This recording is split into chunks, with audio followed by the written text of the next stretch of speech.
Hello, welcome to the New Scientist Weekly podcast. On today's show, we're looking at one of the most important things you can do for your health, which is get a good night's sleep. I'm Rowan Hooper. And I'm Maddie Cuff, and yes, we'll be looking at sleep debt and what it does to you to constantly lose out on sleep. And we're looking at how to find out how your diet, and in particular your microbiome, influences your sleep. Yeah, so, sleep is one of the most important things you can do for your health, but obviously maintaining a healthy diet, getting good exercise are also really important, and we're going to be talking about how those impact your sleep too. But sleep should be the easy one, right? You'd think so, yeah. I mean, easier than saying no to chips or dragging yourself out for a run in the rain, at least. But that's really the point of this special episode of the show. You'd think that sleep should be easy, but in fact, many of us struggle to get enough. I know I do at the moment. Yeah, and without putting a downer on it straight away, there are quite grim long-term consequences of getting poor sleep if you do it for a long time, as well as the immediate daily problems that you can get, if you're tired. And we hear a lot about that. And we hear that we're apparently in a sleep epidemic of not getting enough sleep. Yeah, we do. But is that really the case? We're starting our look at sleep today with a study that's just out that shows that people in industrial societies get more sleep than hunter-gatherers. That's a bit surprising, isn't it? Yeah, it is. I mean, if you think about what I just said about modern lifestyles, they're supposed to be, meaning we're not getting enough sleep because of screen time and things like that. And the implication is that in the olden days, in the good old days, our ancestors who lived in, without screens in less advanced times, they all slept very peacefully. Yeah, I mean, no smartphones, no TVs, nothing to keep you awake at night. Surely they had 9 hours every night. Yeah. But today we're looking at an analysis of 54 sleep studies conducted around the world, and it's found that people in smaller, non-industrialised societies are actually getting less sleep than us today in the modern world. Yeah, I mean, maybe that is less surprising, I suppose, that if you're sleeping in hunter-gatherer setting, then, you can imagine there's going to be things that wake you up, but it still doesn't fit with people saying how awful their sleep is all the time and what we hear about, smartphones at night and stuff like that and this sleep loss epidemic. Yeah, it seems to become a bit of an obsession for some people, doesn't it? I mean, it turns out that some of these studies that report a decrease in sleep in the last few decades, they're based on asking people how long they sleep for, which, as we know, is quite an unreliable measure. And even using this method, the results are mixed. So lots of studies find that there are no change, or even there's been an increase in sleep duration. If we use some more reliable measures, such as using activity monitors or electrodes to monitor brain waves, those studies haven't found a decrease in sleep over the last few decades.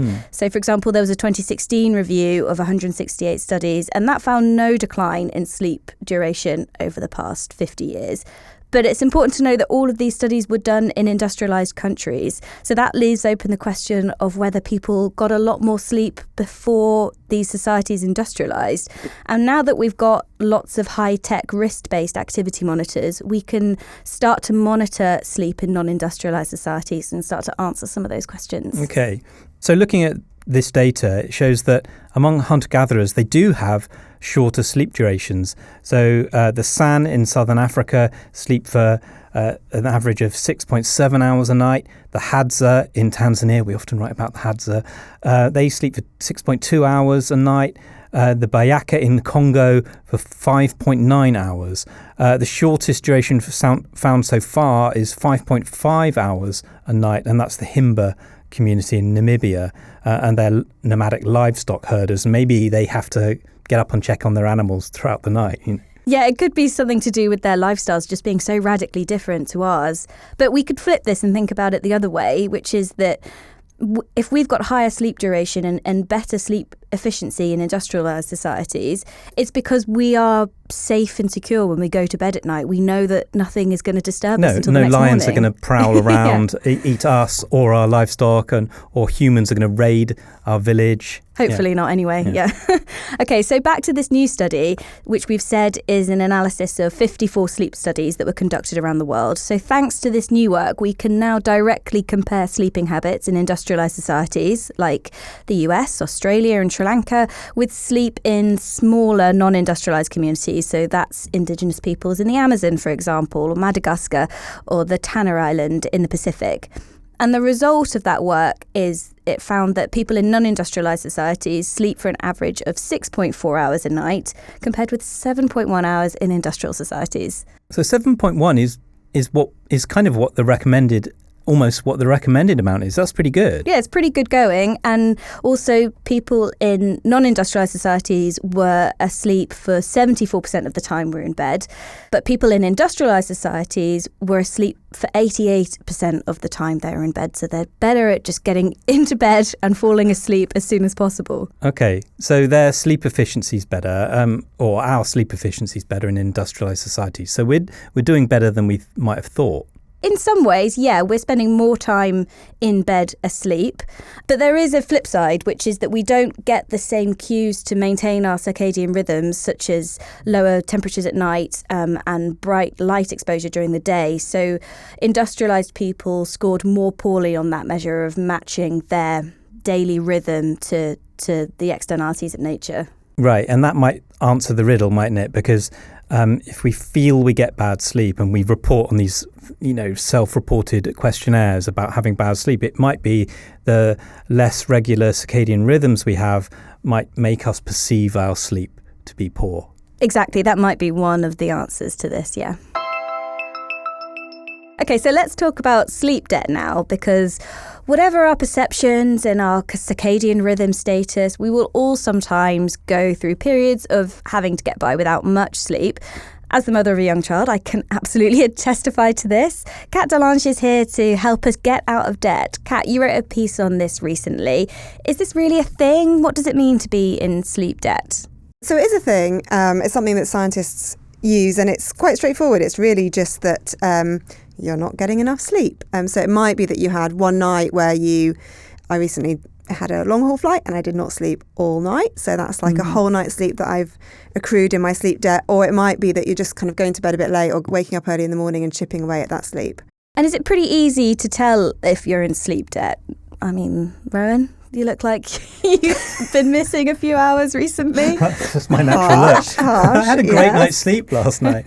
Yeah, you can. So like the sort of standard way of doing it is if you need an alarm clock to wake up in the morning, then you're probably in some sort of sleep debt. Oh, I definitely am then. If your friends and family are telling you that your behaviour's changed, so maybe you're a bit more irritable than usual, or you kind of experiencing you're not connecting with people very well. Basically, you're struggling with your social connectivity. That could be a sign that you're in sleep debt. And I actually use an app to track my sleep debt, but maybe we'll get onto that a little bit later. Yeah, we'll talk about tech in a bit. But that point about moodiness, that apparently comes because the connection between the decision-making part of your brain in the prefrontal cortex and the amygdala, which is this lovely, mysterious little bit which is controlled or is involved in our fear and emotions, that connection between those two things breaks down. So that might be why we start getting this sort of irritable. And we know that sleep is really important for regulating our emotions, especially REM sleep. So that sort of dream sleep helps us to process our emotions. So if we're not getting that, then maybe we're kind of struggling with our emotions. Yeah. So I've heard that sleep scientists talk about this deficit, the sleep pressure that builds up until you have to go to sleep. But what about the debt and what about the damage that it does? Is it more than just moodiness? What's it all about? Yeah, definitely. So part of the problem is that we're not very good at understanding the effect of a lack of sleep on our health and on our own sort of brains and moods. So in one study, for instance, participants were randomly selected to get 4 hours, 6 hours or 8 hours of sleep per night for 14 days straight. And by the end of that, those who got 6 hours or less had this sort of cognitive deficit that was equivalent to missing 2 entire nights of sleep. So just sort of chipping away at your sleep by a couple of hours over 2 weeks was the equivalent to staying awake for 2 nights straight. So that's actually huge. But despite that, and they did feel worse, but after a certain point, they stopped seeing the negative impact. So they kind of thought they were okay when actually their cognitive abilities were carrying on declining after night. Wow, so you can have a false sense of how well you're functioning on very little sleep. Absolutely. So the way I think about it is, we all have the odd occasion where we stay up too late, and maybe that is like the equivalent of splurging on an expensive dinner out with your friends. Okay, so that's taken a dent on your bank balance, but it's a bit of a one-off, right? On the flip side, there's sort of regularly going night after night with not enough sleep, and you might think at the time, well, like, oh, I got 6.5 hours last night, it's not too bad. But if you're repeatedly doing that, you're building up this debt. This is a problem for a lot of people. So the Centers for Disease Control in the US reported that a third of adults get less than 7 hours a night. So we are accruing this debt, you're racking it up, and it does have real consequences for your physical and mental health. And so, when I was reporting this, I started to think like, okay, so if we're building up this debt, like a financial debt, how do you pay it back? And so, like with your finances, it takes planning and sort of dedication to pay back that debt. Okay, so is this more than just catching a few extra hours at the weekend, Kat? And you can't override it by just, taking stimulants, coffee and Red Bull or something. Well, you might feel better in that day. But I think what all of this research is showing is that, I don't know if you've ever kept a food diary, but you might think that you're being pretty healthy. And then if you actually wrote down everything that you ate, you'd notice like actually quite regularly throughout the week, I'm having these snacks that maybe I'd kind of put out of your mind. I see it a little bit like that. So there is this build up, and each little bit doesn't feel like a big deal, but it could rack up to quite a lot. And so to your point, Maddie, can you just catch it up at the weekend? There's been so much research over the years around sleeping at the weekend and whether it's okay or not. A few years ago we wrote about it, and the consensus was you definitely shouldn't do it. It's been linked to an increased risk of heart disease, worse period pain. But then some more recent studies over the last year or so have found no increase in mortality or cardiovascular disease risk from having lie-ins at the weekend. And that actually one study found that having a lie-in could cut the risk of heart disease. So it's, the jury's out on this. But I think one thing that's worth noting is there is a lot of research to show that being quite consistent in when you go to sleep and when you wake up is really good for you. So possibly it's not a great idea to have a lie-in at the weekend. And also, research has found that when you do have the opportunity to lie in at the weekend, and I've done this a lot, is that you think, great, I can have a lie-in. So then you stay up a little bit later, you watch that extra episode of whatever it is, and then you end up going to bed at 2:00 in the morning, sleeping until, the researchers found people would actually sleep until 2 or 3 in the afternoon. And so they've shifted their whole circadian rhythm.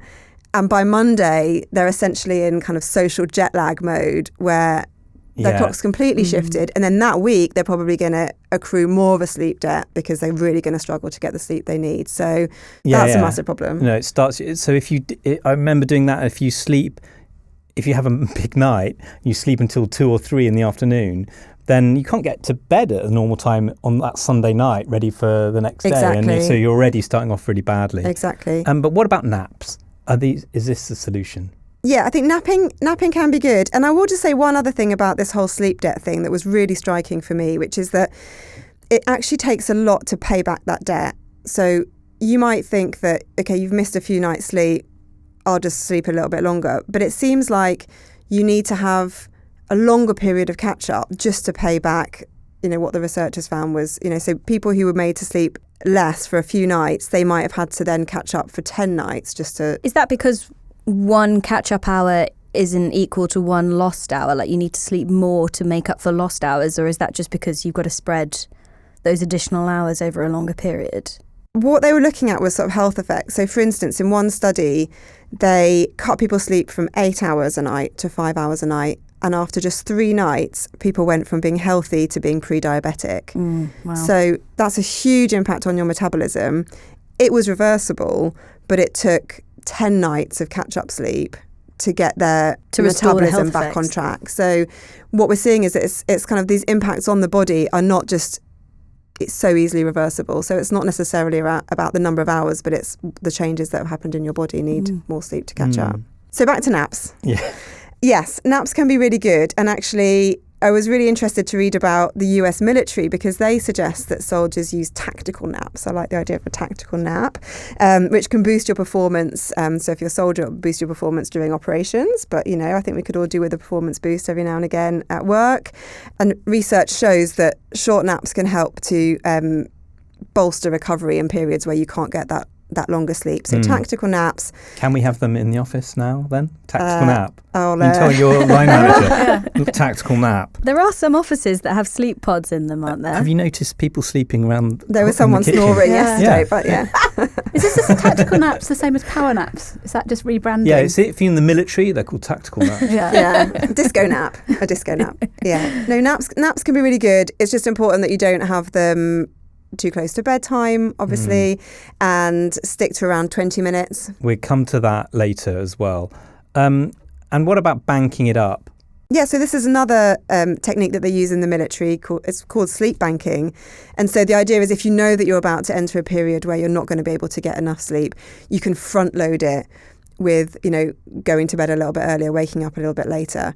And so I think this is a good example of, what you want to do is to avoid that shifting your clock in that social jet lag. But if you could just go to bed a bit earlier, wake up a little bit later, but stick to that normal period that you go to bed, I think that's probably the best way to top up the coffers and try and avoid some of that sleep debt. If I'm a soldier going to war, I'm not sure I'm relaxed enough to just drop off for 20 minutes before an operation starts. Well, no. So there is a tip that so we'll talk about tips later. But one thing that I got from the military, not that I was when you were a soldier, Rowan, before this job. No, but I learned it from someone who talked about it. So the military call it box sleeping, so it's 4 by 4 by 4 a box. But the one I learnt was called 3-4-5 breathing, and they're both the same. You can do whichever one you want. It's you breathe in for 3, you hold your breath for 4, and then you breathe out for 5. So the key thing is you breathe out for as long as you can. And so you either breathe in for 4, hold for 4, and breathe out for 4, or 3-4-5. And that you just repeat that. And, soldiers are taught to do this if they're in a war situation. And it really works for me. I find it, if I wake up at 3 a.m., get back to sleep, do this breathing and you get back to sleep. So that's my tip. I'm going to try that. Yeah, Sounds do good. it. It's really good. We'll have some more tips for how to get a good night's sleep in a bit. But something that I hadn't considered for getting a good night's sleep is the microbiome. So the microbiome is the name for trillions of microbial cells that live in and on our bodies. We've got Alison George here who's reported on this for us. Ali, we've been unravelling the influence of the microbiome on various aspects of our health, on the immune system, even on our personalities. But what's the influence on our sleep? Well, at first glance, it isn't obvious at all, is it, why these things living in our stomach should influence something as complicated as sleep. But a growing number of studies are shedding light on the impact they have on each other. For example, there was a study a couple of years ago of more than 700 people in the US, and this found that the more diverse the microbes are in your gut, you're more likely to have better sleep. That's so interesting, isn't it? We hear all the time about the importance of diversity in our diets, for example. We're told to eat 30 different types of fruits and vegetables every week. So this is all about boosting the diversity of microbes in your digestive system for getting a better night's sleep. Is that what this is about? Well, in general, a greater diversity of microbes in your gut is a good thing, but it's also about the types of microbes and whether they are ones that are, sort of in quotes, good for you, good for your health or bad. For example, there was a study of nearly 1,000 people by researchers at King's College London in association with the Zoe nutrition app. It was actually looking at social jet lag, which we talked about earlier, and it found that those people with the most irregular sleep patterns that had the most social jet lag had a greater number of unfavourable bacterial species in their gut that were associated with poorer health outcomes. Can they find an arrow of causation on that? Because, which one was it? You got the bad microbes because you had bad sleep, or you're not eating well because you're tired. Yeah. That is the $1 million question, and I'm going to get to that in a minute because that is a biggie. But first of all, I wanted to delve a little bit more into the link between the microbiome and sleep. And there's some really interesting insight we can get from this, from studying sleep disorders. And there's evidence that changes in the gut microbiome are associated with several sleep conditions. There's rapid eye movement sleep behaviour disorder, which is when you act out your dreams physically. in your sleep, in REM sleep, and that is linked with a depletion of gut bacteria that produce these helpful substances called short-chain fatty acids, and it's also linked to a rise in bacteria that increase inflammation throughout the body. Wow. So you know the old stories about don't eat cheese before bed because you'll get nightmares. It could be anything. If you eat a lot before bed, it might stop you going into deep sleep. And that means you spend longer time in REM sleep, and that's where all the good dreams happen. So it might not be so much. It's not the cheese. It's if your body's having to digest loads of stuff, it stops you going into deep sleep. But then there's this other aspect of what the microbes are doing and how that might sort of weave into your dreams. Yeah, it's really, really complicated and interesting story. But yeah, the substances that your gut microbes produce can affect your dreams, it seems. But back to your point on cause and effect, it's really, really hard to work out what is causing what. Do bad microbes cause bad sleep or vice versa? And this is especially complicated because there are so many lifestyle factors like exercise and diet that impact both our sleep and our microbiome. And one example of this is the study I mentioned earlier about intersocial jet lag. And this found that people who had the most irregular sleep patterns, for example, they might get up really early in the week and then have a massive lie-in at the weekend, also had the poorest quality diets. So it could be that it wasn't the sleep that was impacting on the microbiome, but it was their dietary choices. So it's very, very complicated. Kebab late at night or something. No, but I think this is a really, really good point, is that when we talk about all the things that are good for our health and the sort of pillars being diet and exercise and sleep, and I think sleep is the thing that people sort of forego quite easily, thinking that they're too busy. But if you sleep well, you will exercise more because you'll have more energy and you'll be more motivated. If you sleep well, you will eat better. And so I feel like it's not said enough that like sleep is the one thing that I think people should prioritise, and then the rest will come. Fall into place. Yeah. So what about animal studies? I know you mentioned a few in your piece. Yeah, so animal studies are really brilliant at teasing apart this cause and effect. So if you disrupt the microbiome of mice by making them take antibiotics in the long term, this then alters their sleep patterns. And if you disrupt the sleep of mice, that alters the balance of microbes in their gut. And what's really fascinating here is if you transfer the microbes from the guts of sleep-deprived mice to normal mice, the recipients also develop disrupted and fragmented sleep. So this is showing a really direct causal link that the microbes are actually causing poor sleep, not just sort of associated with it. And we weren't giving the mice junk food when they were tired. No, I think it was just that they transferred, it's called a fecal microbial transplant, and they just transplanted the microbes and they saw this change in behaviour. I mean, some of it is incredible, this FMT stuff they're doing on rodents. What about the one, remember they did a fecal transplant of people who've got long-term depression, fecal transplant from them to rats, who then, that induces depressive behaviour in the rats. So there's really incredible evidence and deep stuff that the microbiome is doing to our personalities, our moods, our way of life. Yeah, you've written about 7 Euro, and it's actually very profound, isn't it? It is profound. Yeah. But how? How are they doing that? Well, there are a number of routes of communication between our guts, microbes, and the brain that could influence sleep. So the bacteria can directly talk to the brain via the vagus nerves that link our digestive system and the brain. The microbes can release inflammatory chemicals that impact our immune system, and this then impacts sleep. And they can also produce hormones that affect our natural sort of daily circadian rhythms, which includes sleep-wake cycles. So there's lots of ways that these microbes can have an impact. So this is quite exciting. Do I need to get a fecal transplant from a good sleeper to be able to sleep well, or is there stuff we can do to tweak our own microbiomes without resorting to that? Well, I wouldn't recommend that at the moment, but who knows what might happen in the future? Who knows? But there are early hints that we can tip our microbiome in a better direction for sleep by taking probiotics, which are sort of supplements of the right kind of bacteria. That sounds better than a transplant. Yeah, I would think that's a lot tastier option. So there was one study where people took a probiotic supplement of a bacteria called Bifidobacterium longum for 8 weeks, and they had improved sleep quality compared to people who took a placebo control.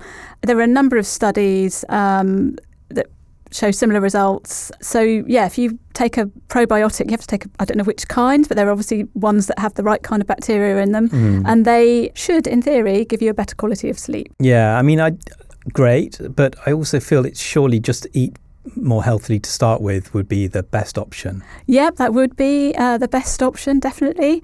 One of the researchers I spoke to for my article said that if we want to improve our sleep, we might want to specifically target microbes that cause inflammation and try and dampen them down. And we can do that by eating foods rich in fibre, rich in unsaturated fats, and high in polyphenols, which are these chemicals found in sort of leafy vegetables, as well as not eating too late. And this should improve the capacity of our microbiome to produce substances that improve sleep quality. So as a public service, I've looked up foods that are rich in polyphenols, and here's a list. Berries, cocoa, coffee and tea, probably not that before you go to bed. Spices, nuts and seeds, red wine, olives, beans, vegetables, soya. I mean, I was going to say red wine. Diet. Yeah. That is my Glass diet. of wine before bed.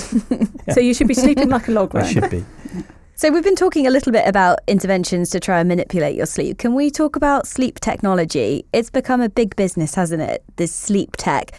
And there are plenty of devices that are marketed to you to claim to help you sleep better. I know that when I've had a bad night's sleep, suddenly my feeds are full of suggestions that might help. Yeah, well, the sleep economy is big business, $585 billion a year. Wow. It's made up of, that covers beds and pillows and stuff, but anything connected to sleeping. So there's, things you put on your pillow, air diffusing machines, noise cancellation stuff, and then there's the more techie side of things. But has anyone tried any sleep apps?